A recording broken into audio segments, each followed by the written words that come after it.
Guys, it's Kibra from Cuppa Comics, sponsored by the Brothers Geek Out podcast, and we have Stevie Geekface on episode 3 today.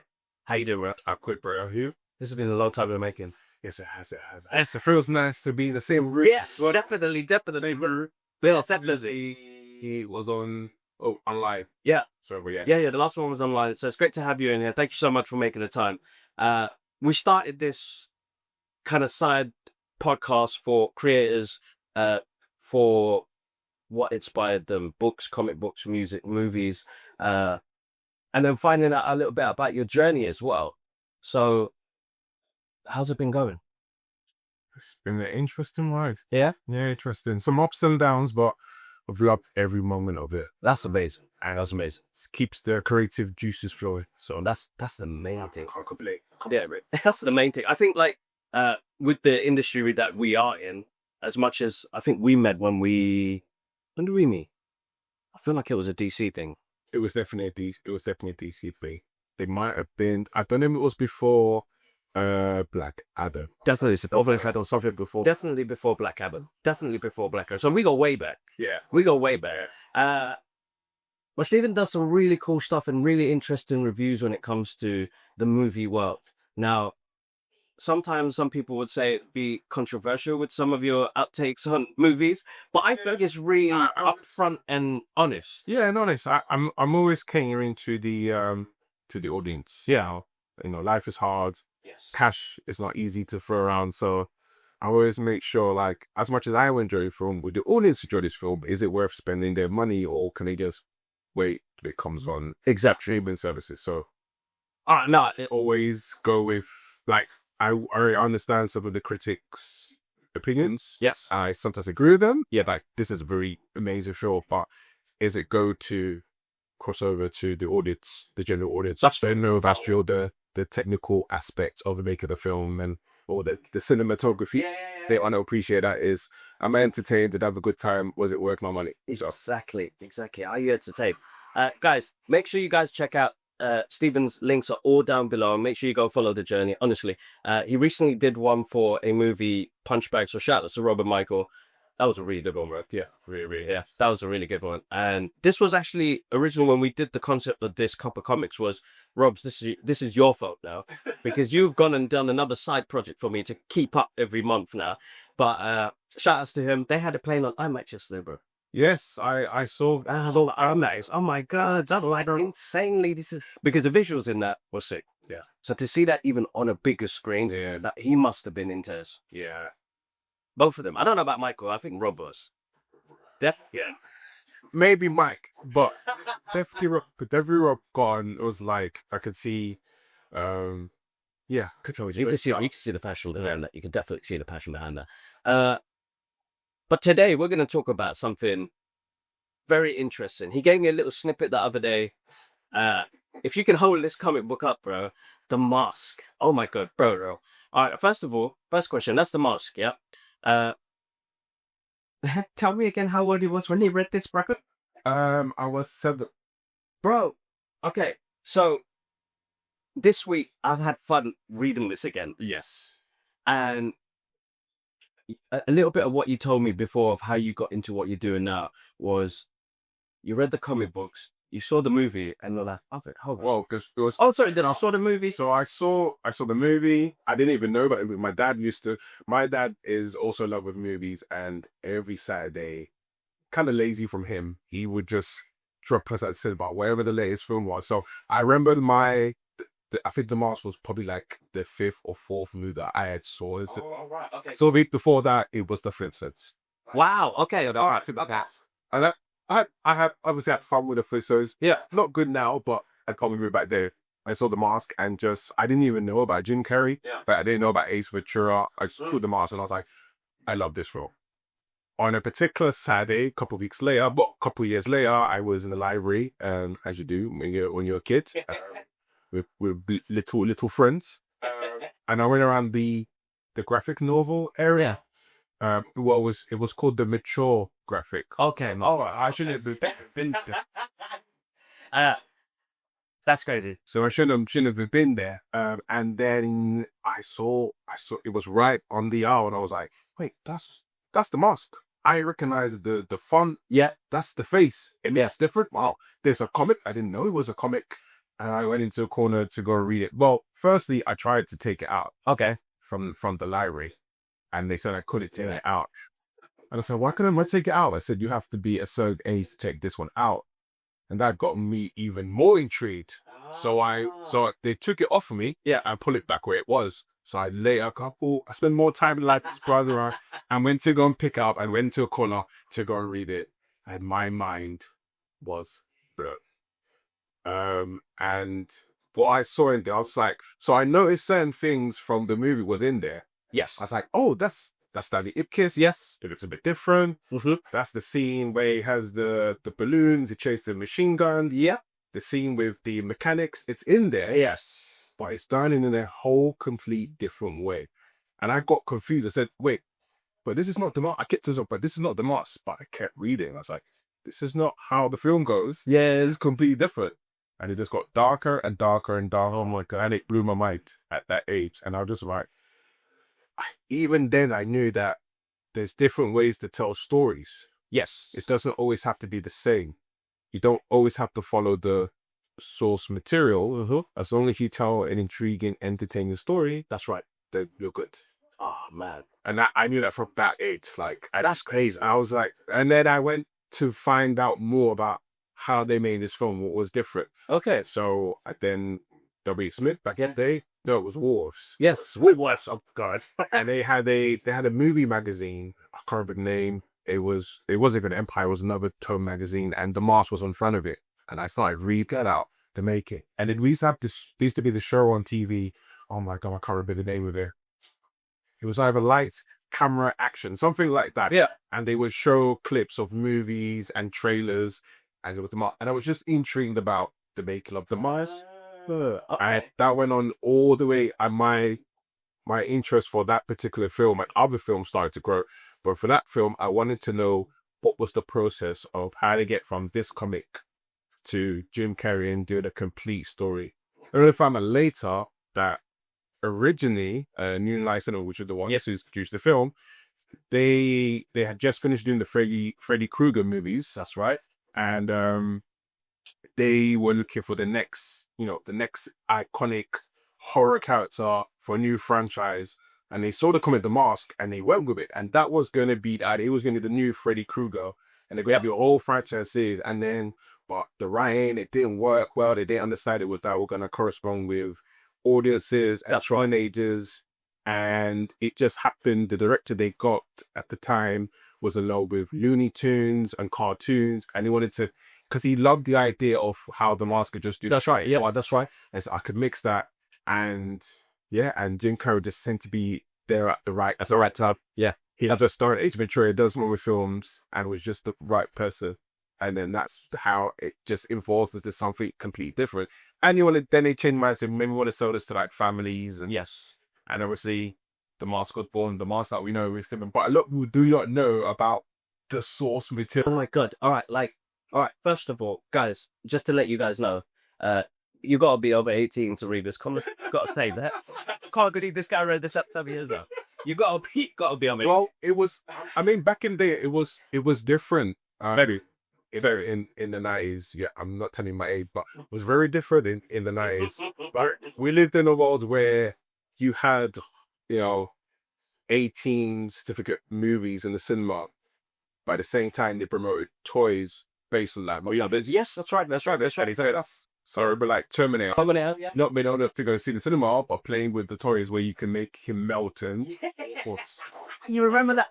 They had that little goo that and you could mold. So you had the metal skeleton, and you can mold a human rubbery. Oh my! They had all of that stuff for kids, and maybe sometimes they had a cartoon, but most of the time was just the toys. And thank God for Blockbusters. You rode with your dad. He took for work, and my parents didn't seem to understand about the rating system.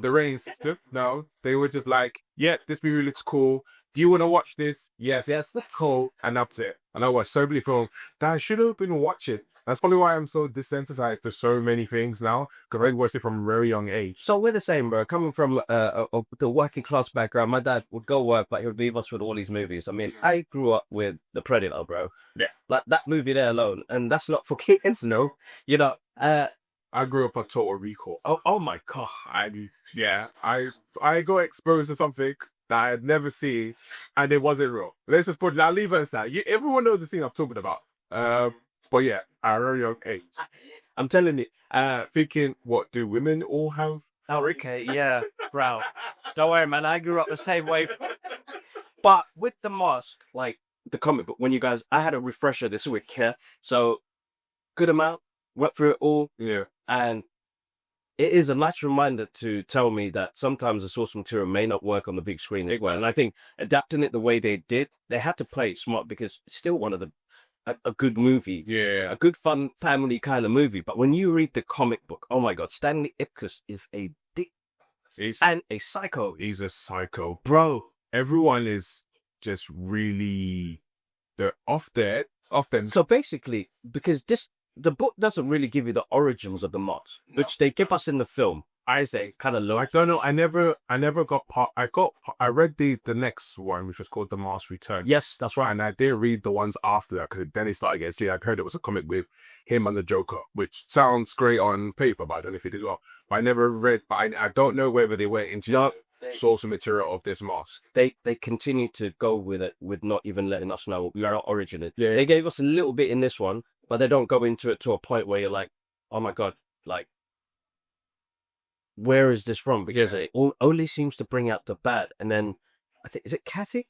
Not Kathy. His girlfriend. Yeah, I think Catherine. Catherine, that's right. So Catherine wears the mask because there's bare people that wear the mask in as well. Halloween, but his mask as well. So what you? Yeah, which he's not. I think he's not in this. He's not done the same way. No, he's not. Completely different. Yeah. Completely different. I mean, you're getting to a point where the instincts of a human being and the persona that it gives you, bro, it's quite scary now, because reading that again, that gave me the persona that we put on sometimes. Well, not us in general, but what we do on the internet. Yes. Bro, it got deep. Because when I was reading this week, I was like, oh my god, this is what people do. They'll jump on Reddit, they'll jump on Discord, make up a whole different universe for themselves, all sorts of craziness. And I was like, this is the mask. Yeah. Like the literal internet is like the mask. And they all had different intentions with the mask. Wow. Some were good, some were bad, but it still led down a path that they shouldn't have gone to. Exactly. No, Stanley Ipkiss is a piece of poo. Yeah. I'm sorry. You don't suck it. So, because this book came out in the late 80s, and I think there's 2 omnibus books at the moment now, and there's a whole collection of characters that go through all sorts of madness with this mask, because further down the line, bro, you got to be fixing the street trying it. Yeah, I remember reading that Punisher. Yeah, they start, but they don't do anything mischief. They start on one strike. Yeah, superhero. But that comic felt to me like this, because that came out after the mask had come out. That's right. Yeah. So it felt like the big lot of cues from the movie, like superhero aspect, and there's one that's like a musician, and yes. So yeah, that takes. There was one character, I forgot his name. He it was with the comic afterwards. I don't have it. It's The Mask Returns, and he is in the first one. Yes, this really big butch. Will. So what he's saying about Wilfred, right? He's the big butch Hulk looking type of dude. He was in the cartoons as well. Yes, he was. He was in the cartoons. Yes, they put him in the cartoons. But the mask didn't fit him. Yeah, the mask. So in the first time, he has a fight with who I think it was. Yes, Samantha. That's the name. Samantha had. Yes. Sorry, Catherine. Catherine. Yes. Catherine has the mask, and she fights Wilfred, and then she's like, I don't want his mask anymore because it just causes too much. No. Yeah. As we like to say in Nigeria, coming. She gives him the mask, and he doesn't want it. Yeah. He doesn't want it. And then in the next comic, he gets the mask and he puts it on, and the comic just slides on his face. It does. I mean, the mask slides on his face. It doesn't stay on, and we don't know the reason why it doesn't stay on. We don't know whether it's he has too much evil in him, or is it the mask is kind of being paid because you turned him down the first time? We never know the reason. They don't actually go into that. He just throws it away off. Yeah, it's just like, yeah, it's like, No, it didn't work, so I'll throw it away. He's crazy anyway. But I feel like even when like Calloway was wearing a mask, it came to a point where he trying to do good. yeah, he was trying to stop all the mob bosses, the mafia that had got away with, yes, who had got out of court. Study like, That's right. so he started as that, and then he went to the extreme. It did because he almost killed his best friend. Yeah, yeah. He almost killed his best friend. Like this is insanely. It's gory, guys. This comic book is gory. There are some. That's what stuck to me the most. That's what kept me going. Yeah. Was how graphic it was. There's one. It's not in this one. It's with Wilfred. He was like, I think it's one of my second favorite character in this whole. Yeah. He's talking to someone, and he has like, is either a knife or a toothpick. I have a really sharp toothpick, and he's just cutting his face, and the drawing of it is so detailed. Bro, that is crazy. It's so detailed. There's so many parts in the comics where it just stands out because it's just so gory. Yeah, no, insanely. I gotta say, like, I was frightened sometimes reading it. So I'm reading late night as well, and I was like, I got to the part where he's in, which is a scene in the movie, but they don't go in too deep with the hoodoo. In the movie, he just puts those tailpipes in the guy's booty. In this one, I'm like, yeah, these Papa stuffs it in their face, like, yeah, it's horrible. It's great. Now the thing is, bro, I don't know why, but I would like to see this version. I was just about to say, I think the time is right now. We've got them. I think people are now effective to different versions of different films. Yes, that's right. Like from the same IP or the same franchise, we've got different versions. Yes. Batman, for example, we had the Jim Carrey one. Yes. And then we had the Christian Bale. Christian Bale, different tones. Yes, that's right. And I feel like we need the mask in this movie. And if you really want to sell it, if they're worried about, oh, the people might not go and see it, bring back Jim Carrey in it. But it's a different version. It's not the same version.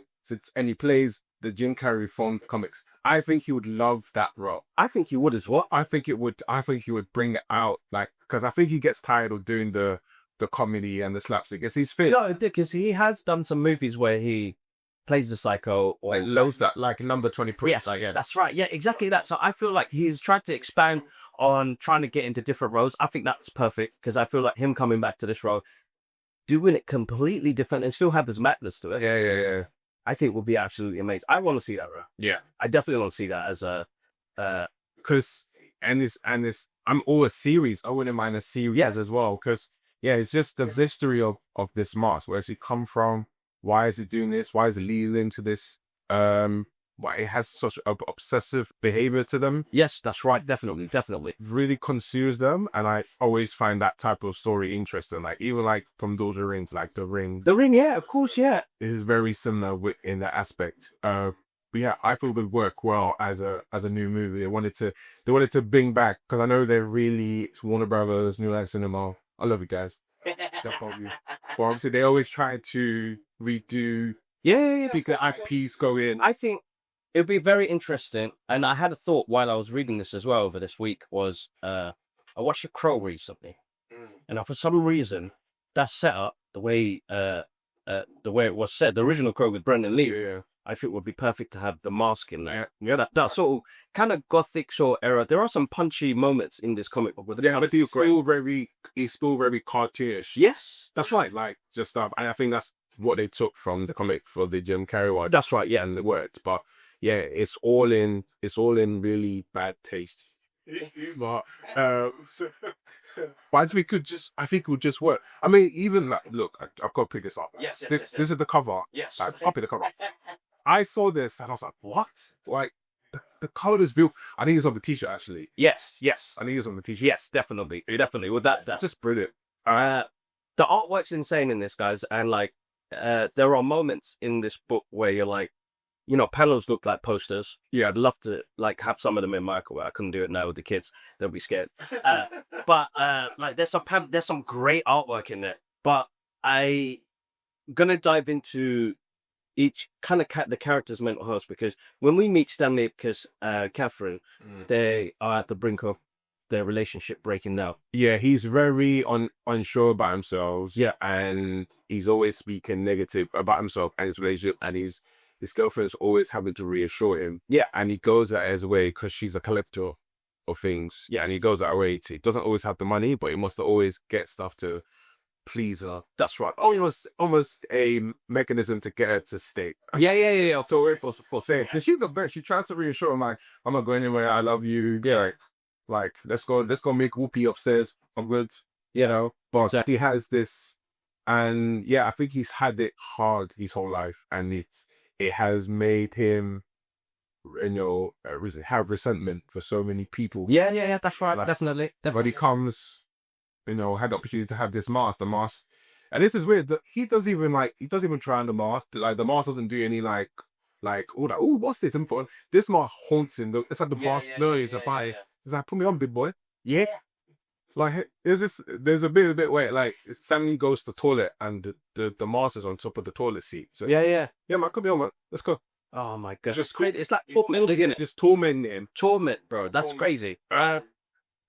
There's another part, because it brings out the inner deep trauma that you've gone through. The school, bro. The teacher. Yes, yeah. Oh my. Yeah, like, because once he figures out what the mask is, the first day of trying the mask, he finds out he can't die.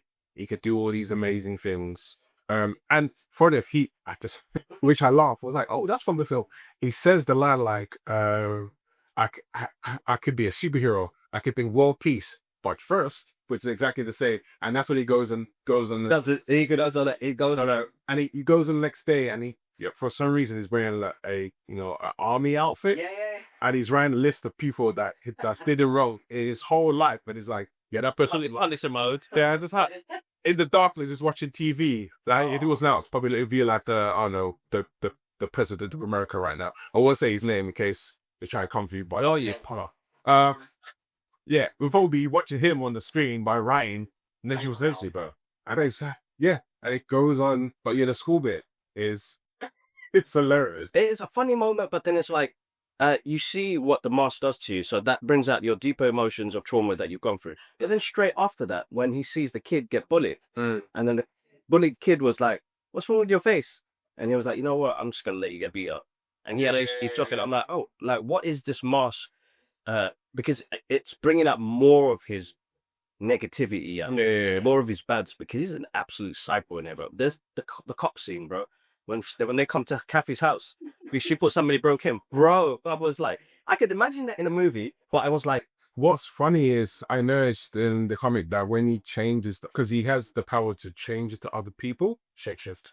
But in the film, if he does it, the mask is on his face, he changes outfit, and you can see the that shit. But he could just transfer into like you or and no one knows. They didn't explain that one. They didn't show that in the movie, but in the comic book, he shapeshifts, and there's a moment where he turns into a woman when he goes there and tells the cops to go up there. Bro. Yeah, which in my head voice to me was the woman, the landlord that lived next door. Yeah. Well, it's not her, but he always put her right. Yeah. So it's interesting how they took bits of this comic book into the movie, but as you said, adapting, and this was like going into the movie world of things, is like seeing things being adapted from a comic book or a book to the larger screen. The complications there. Yeah. And I think people need to understand that it's not straight copy and paste. Yeah. And that's boring as well. Like, if it just didn't copy and paste, like, so like we got the Marvel films now and they're doing Secret Wars, and I know they're gonna take parts of it, but for people who haven't, like, okay, I've read the comics, but I don't want to have page by page of that. I want you to, if you're gonna give me some, I mean, if you have to go by source material because it just does so well, then so be it. Yeah. Sorry. And I'm more lenient with filmmakers if they adapted something and they have to change certain things, because like I said, not everything crosses over. No, of course. That's probably why I'm one of the only few fans in the whole world of the original Super Mario Brothers movie, because like the source material doesn't work in live action. It doesn't. You could do it. Why is it like? I think now you could possibly do it, but back then it's like, this is not gonna work. It's not gonna work. So it's just alright that way. I still love it. They took an idea, and I think there's some really good ideas in there. But obviously, the ones who were looking for Super Mario Bros. The movie for the games didn't get what didn't. No, you're not gonna get that. Or as a concept, as an idea, and them taking just pieces of it and reconstruct it to make something new. It works. I think it works. Yeah, then with it. I think I'm happy with films doing that than just going, we're gonna take literally page by page. No, they did it because I feel like what they did with the MCU and Infinity War. Now, I love my comics. Yeah. Phase 1, I didn't really enjoy when I first saw them in cinema, only because I was the comic book guy. Hey, this is not matching up to what I read it, bro. Especially when they use the titles. Yeah. So it feels. Yeah, man. For certain comics. But then I got to Winter Soldier, and I was like, holy shit. Yeah. They've done something different here. And they flipped the script, and I was like, oh my God, I really enjoy, like, it's my favorite movie in there. But I know how hard it is to adapt, but I didn't know what the MCU was doing until we got to the Avengers, and I was like, oh shit, they're creating their own universe. Yeah. They've made me love these characters and grown with these characters. And, we got all the way up to Endgame and we were like, oh, invested. Yeah. But Infinity War for me was the better movie. Oh, I feel like as a fan of the Infinity War comic books, I was like, how are they going to adapt this? How are they going to bring in Adam Warlock and all the rest of it? And I was like, they're not going to go with that. And they did something completely different, which I was like, because it doesn't even fit in their storytelling. No, that's what you've been telling already. So exactly. All right. Storytelling, going from book script to the big screen. Yes. What's been your favorite adapted book, comic book, or book that's translated well on the screen? No, that's a really good question. Oh gosh. Do you know what? It has to be the Lord of the Rings. Ooh, I think. Okay. Not the Hobbit. Sorry. Sorry, Peter Jackson. No. I know. I don't. But it's the Lord of the Rings. Yeah. It's weird because you read certain books and your imagination runs wild with it, and you have a vivid idea of what the world will look like. But what Lord of the Rings did was not only took what I saw, but did it even better. And yeah, and it's so part of me now that I, even when they try to do any other adaptation of Lord of the Rings, I'm like, don't even try. I'm really gonna watch it. I'm gonna entertain it. It's not happening. Those film, especially for the Ship of the Ring. Oh, bro, that is a good film, bro. That is a great film. That is amazing. So that would be my favorite because I had read the books prior, in school, in the library. Yeah, a favorite place to be back in the day. Yeah. I'm still the library, bro. I do as well. Yeah, I do always do. Yeah, the libraries are dying. I'm like, oh, bro, it's heartbreaking. It's heartbreaking. I think we only got one left. Actually, we've got two. One in Tottenham and one in Wood Green. We've got a little one in Wolfram Cross where we live. And I always take my daughters there. And it's like, this is the place where I read all my books. Yeah. I'm coming from, my dad just used to rent bear movies. I grew up on Sergio Leone and the spaghetti Western movies. Yeah. So that's all I grew up in. So I love tension. Seven Samurai, like my uncle introduced me to. I was like, I love tension in a movie. But libraries, man, please bring back libraries. Because like, there's so much joy and imagination in there, bro. Like when I went in there to read comic books or just general books in general, like it was a place where I could go. And my friends, my wee friends that we went to open up. Look, you know what? I'm going to give a shout out to my brother Nabil. He's not around no more. It's coming up to his 12-year anniversary since he passed. But because he was the one who introduced me to Lord of the Rings. Oh, okay, bro. And he was like, bro, Kips, bro, I know you love fantasy. Please read these books. And I was like, bro, this is a big ass book, bro. I have a dyslexia, bro. I'm not going to get this. But, bro, did he throw me into an amazing world of imagination, of vast universe, of struggle, power, courage, brave. Oh my God, bro. I was like this 11-year-old kid, like blown out of my mind, and going to school and us lot drawing like Mordor and, drawing these characters and we said, one day we're going to be doing this. So shout out to you, bro, honestly, because you're up there and you're watching me I'm doing it. Yeah. I'm doing it. I'm doing it. And I hope you're proud, Mel. But he introduced me to Lord of the Rings. We used to go to the library all together. Bro, we went through so many comic books and books. And yeah, Lord of the Rings was like a really special one. So I'm glad you bought that one. Yeah, that's the one where I feel like they really went into the DNA of it. Yes. That's right. That's right. And yeah, it's my favorite. It's the one that I feel like it's got as perfect as they can. Yeah, I could say that definitely. Like, I'm late. I'm on my Harry Potter journey, bro. See, I'm oh regards. I read some of the Harry Potter. I think I got up to the Goblet of the Fire. Yeah, yeah. That's the one. Yeah, Goblet of Fire, yeah. And then started watching the movies. Yeah, yeah. Okay. So then started watching movies. I still haven't read numbers. Wow. Okay, so I'm on the last movie. It's taken me years to get on that. I'm on the last movie, and I just started reading with my daughter, The Philosopher's Stone first. So we're enjoying that. That's like our bedtime reading at the moment. But I can see the massive difference. But I had to translate that on the big screen. So I want to open up your guys' minds, because a lot of the people that watch this are people that are going to learn how to get into the industry, but try and understand the source material and then what we get on the big screen as well. Because I think that's where a lot of people and a lot of critics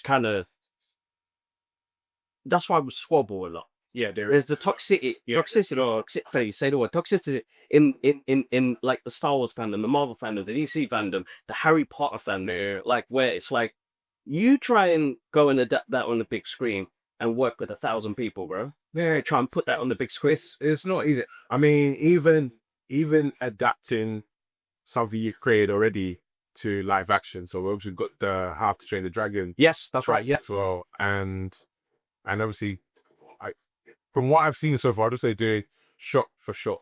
But I'm hoping they're gonna bring other stuff Me too. into it as well to make it Me too. more epic. I think that because you've got a grand world there. Yeah. And in animation's so easy to translate a lot of things really well on a large scale as well. And that's a little bit of my worry, is how what we're seeing from the trailers to what I've seen already. I hope we're getting more. Yeah. I hope we're getting more. And that's where I think they can expand on it even more. Because I think it's boring if you're just giving me shot for shot. Like, there are certain scenes that you want to put in to capture that nostalgia. That's right. But for the most part, just give me a reason besides money, which is usually of why you made this film. What was it exactly? Like, that was our cat. We need to get this to live action because of this, or I saw this, or we saw the storyboard for this particular scene in the book or comic or animated film, and we need to bring it to live action. Give me. I think that we've got some reason there, and with the director and what he's done before, and he's a storyboard artist from before as well, bro. Like, he's worked on some classics, and then what's coming out soon? We go. They're adapted to live action in Disney. Lilo and Stitch. Yeah. So he did the storyboarding on that, on the original animation. Oh, so he's a storyboard artist from day dot, bro. He's worked on a lot of Disney animation. So I think we're gonna get something interesting here, because what I've noticed is, like, somebody like Jeff Rogue, who did Teenage Mutant Ninja Turtles and Mutant Mayhem, and then he gave us the Mitchells and the Robots. yeah. Before that, he was a storyboard artist. So he knows what he wants of a series, what's going to connect in animation wise, but bringing it into live action, that's where we're going to be like, okay, what is he going to bring to us fresh to this? Yeah. So yeah, no, definitely. Oh my God. Oh, we got some treats this year, man. Anything you're looking forward to? Oh, what, in terms of movies and stuff? Yeah. Oh, I am looking forward to Superman. Okay. Highly can't wait for that. Yes, definitely. And I was looking forward to Sinners. I have seen it. Yeah. Don't say anything. I won't say anything. I will say, go watch it. Ooh. Honestly, I'm so hyped. I'm so hyped. Every time. And the Fantastic Four. Yes, that's right. Only thing I'm worried about is Reed Richards. I just feel like Pedro's everywhere now, man. I don't see him as my Reed Richards, but he'll surprise me like he has what he did with in The Last of Us. I think for me it's the beard. They got rid of the beard. Yeah, so I think that's what threw me off. He's got the little. Well, see, now we're being critics. Now we're being critics because we're like the source material and blah blah blah. Nah, I know, but the thing is, because I've been surprised before. And I feel like recently what we've got from the MCU has been a bit of a struggle. And it's like now I'm starting to see a little bit of the change in direction because they said they're going to slow down a little bit, which they need to. No more fan service. I don't want no more fan service. Just to be some originals. No, we're gonna get fan service. At least during this saga, we're still gonna get, because we've got Secret Wars and it was the cast of X-Men and yeah, we're gonna get fan service. It's time. It's fan. This is the what would this be? This would be the third. This would be the third trilogy for the fan service. The first one was Spider-Man, then Deadpool, and then the Secret Wars and Doomsday. That's crazy, like the fan service movie. But yeah, as long as it's a good time, I'm okay. You know what? That's the main thing. I think once you get the concept of like, I just want to get entertained for 2.5 hours. My reality is tough enough, and we're segueing into like the mental health side of things, where it's like I need my escape. I don't do drinks and drugs. So movies are my drink and drugs. You know, like so having a moment to be entertained for like 2.5 hours. Like I don't know why I did this, but I went to watch A Working Man, and paid for it. Was it good? I have to say in it, and the reason I haven't seen it is because I feel like I've seen it already. You have, bro. There we go. You have. And then, you know, You've seen one of his movies, you've seen you've seen them all. You've seen them all. Actually, no, because he's had a couple of different ones. But I think the last couple 20 movies he's done is the same. He's the same guy. He's a great martial artist, so I'm not going to doubt him with that. I would never pick a fight with Jason Statham. Man, that guy could headbutt me, spin kick me, I'll be done. You know what I mean? But I praise him for that. I just like, come on, bro, man. Like, give me the revolver or give me what's his name from Lock Stock. Like, I need like you to get back into those kind of. Well, maybe he will now take it to the next level now that the Oscars are now going to start doing the stocks. Oh yes, that's right. Yes, interesting. So maybe he will now crack it out. No. The cryo cracked up. Tell you, bro, Miles cracked me up with that one, bro. I mean, I love him as the Mask. That would be amazing. That would be interesting. That is it. Jason Statham was the Mask. There you go, guys. Here's a pitch. There you go. New Line Cinemas, Warner Brothers. If you guys do watch, trade check. Yes. But yeah, going into like, as we were saying, the mental health side of things, because I go to cinema to take my mind off the business that we go through during the week. Like, you got your 9 to 5, you've got your life, relationships, friends, all that rest. How do you find key balance in the work you do? Because, bro, the screenings we go to sometimes can be overwhelming. You're looking at 2-3 films a week. Yeah, somebody asked me this yesterday. How many films do you watch in a week? And I said, I told you when count is that many. And then I had to break it down. What you mean, new movies? New movies. I'm like, it could be up to like the average of 5 or 4. That's crazy, huh? Every week, and then potentially reviewing them as well. Yeah. Content for them. I think it's just the love. Yeah. The love of me. Just like everything else, the foundation has to be set right. If love is the foundation, then I think everything else will work out. 100%. There you are. You heard of it. Like every relationship. I mean, if there's no love there, I mean, because things are gonna get hard. Things are gonna get definitely. And really get on your nerves and really test you. Especially the industry we are. It's testing, bro. Very testing of our patience. But it's the love.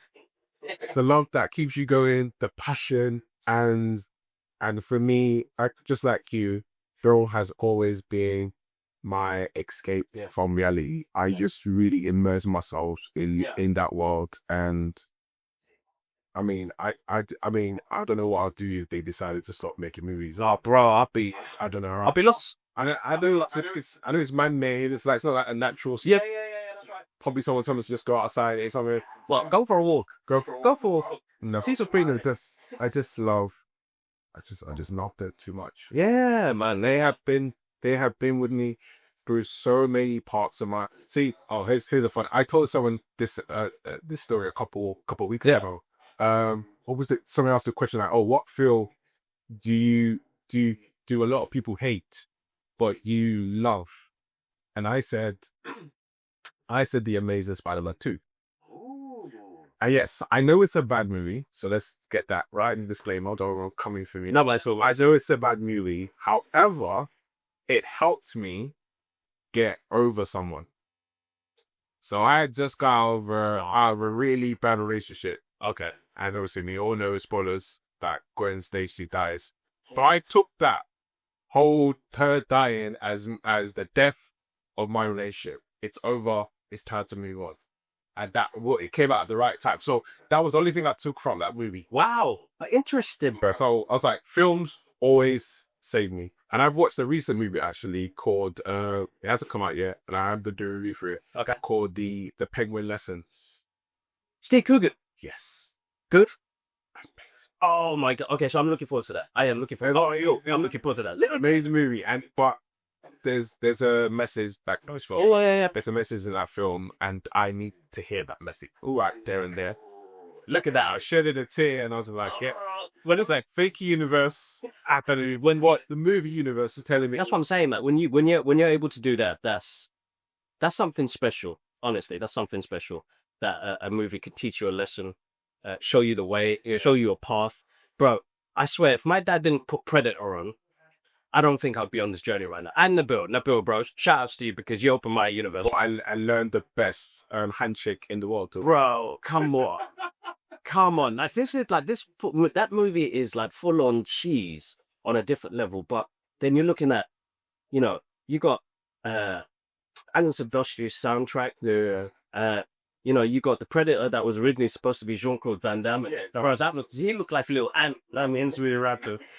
But like, again, that was a movie that made me do research on its background. Like I was, oh my god, it's the same composer as Back to the Future. Yeah. And then like you're looking at Arnold, and you got Apollo Creed, you got Carl Weathers, all in this one movie. Yeah, Shane Black. Yeah, who's a great director as well. He's the actor that keeps shaving, man. It's been a Duke something, but you know what? Shout out to him because that was such a tense scene, and the fact that he broke a bic on his face. I was like, why you shave me? Like you got no bits. Like what did it's funny popular. That's just to but Tez what's it is? Jesse Ventura, bro. Oh my god, this just had loads of people in it, bro. He has the best line in the film. Someone said you're bleeding. He goes, I got tired. I ain't tired. You know what? That film, I need to watch it. I made a joke about this. I said, if you watch Predator every day as a young man, you will grow a beard within a year. I guarantee. As you can see, I don't watch Predator enough, so maybe I need to. But you will definitely. There you go, guys. There's a lineup. You go there because the testosterone. Yeah, bro, the testosterone in that is insane. It's up the JP. It's up the P. Stephen, bro, listen, we've been trying to get this done and we got it done. I can't thank you enough, bro. Oh, honestly, yeah, man. pleasure. That literally, episode 3, guys. This is like another proud project that I'm working on, and making the time for me, man, is really important to me as well as a creative to push this out there. Where can the people find you, bro?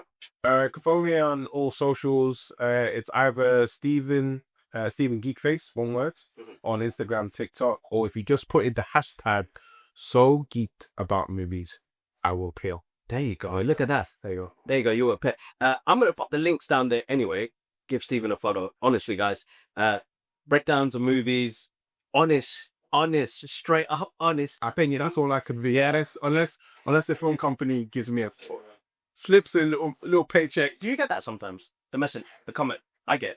Yes. Or my favorite one is, how did you get this film is like out yet? How did you watched it? Yeah. I'm like, because I got set up to go and watch it.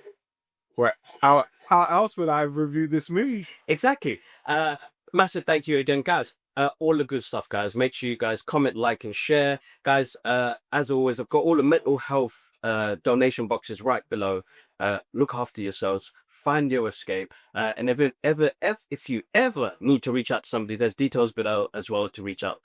It's really important that you look after yourselves. And as always, massive thank you for the love. And we'll catch you guys up on the next episode. Peace, man. Peace, bro. Honestly, man, thank you for your time, man. They were brilliant.